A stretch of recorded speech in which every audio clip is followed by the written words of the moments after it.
대통령께서 여야 합의가 되지 않는 법안은 국회 의결을 거치더라도 다 거부하겠다라고 하는 그런 의사를 표명한 것 같습니다. 대한민국은 입법, 사법, 행정 이 3개 권력기관의 견제와 균형으로 운영됩니다.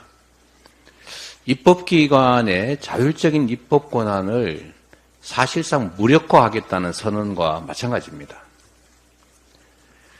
대통령이 동의하지 않는, 즉 대통령 지휘하에 있는 여당이 찬성하지 않는, 즉 합의하지 않는 법안을 전부 거부하겠다고 하는 것은 결국 대통령, 행정부가 입법을 100% 통제하겠다. 행정부가 동의하지 않는 입법은 불가능하게 하겠다라는 것이어서 이건 명확하게 삼권 분립을 부정하는 처사입니다. 즉 위헌 행위입니다. 대통령께서 어떤 의도로 그 말씀을 하셨는지는 모르겠고 또 앞으로 어떤 태도를 취하실지는 모르겠습니다만 법률가인 대통령께서 이 명확한 삼권 분립을 천명한 대한민국 헌법에 위반되는 엄명을 하신 것, 또 앞으로 그렇게 하겠다는 태도는 반드시 시정되어야 한다라는 점을 지적합니다. 입법, 사법, 행정 3부의 견제와 균형을 부정하는, 삼권 분립을 부정하는 이 태도에 대해서 다시 한번 심각한 재고를 요청드립니다. 대한민국의 안보가 매우 위험하다라는 말씀은 여러 사람들이 하고 있습니다. 저도 그런 말씀을 많이 드렸습니다. 국가의 존재 이유 중에 가장 근본은 국민의 생명 안전을 지키는 것이고 또 그러기 위해서 예산의 상당 부분, 국가 총생산의 몇 퍼센트, 약 3% 되나요? 엄청난 돈을 국방 예산으로 투입합니다. 그건 결국 국민들의 우리 공동체의 안전을 확보하기 위해서 아닙니까? 그런데 안보란, 안전보장이란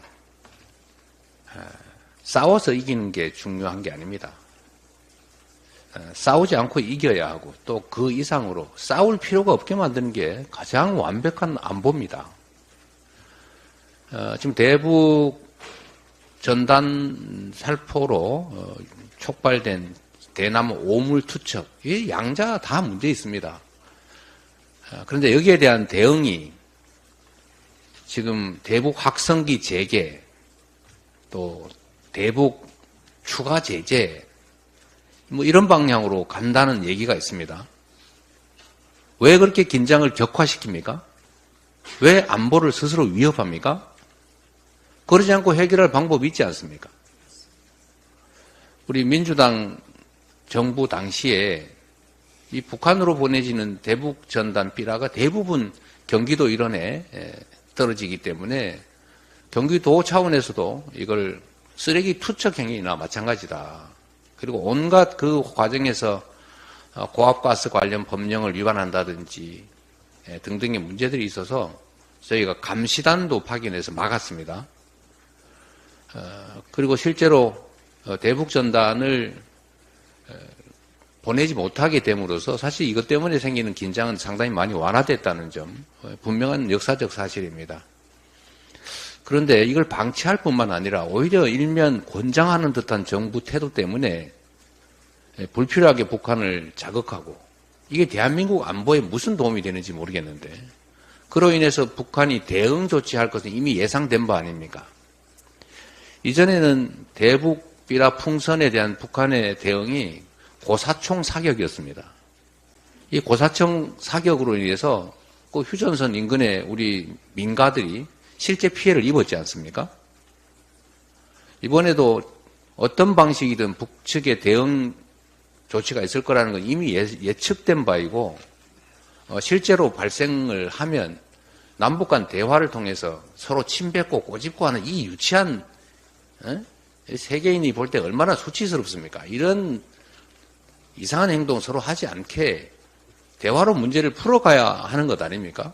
그런데 그 대응이라고 하는 게 아이고 잘됐다 이번 기회에 북한을 더 공격해서 휴전선 중심으로 남북 간 군사 대결 긴장을 격화시키자.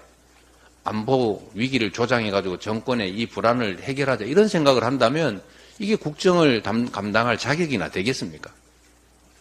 언제나 국정에서 가장 중심은 국민, 국가여야 합니다.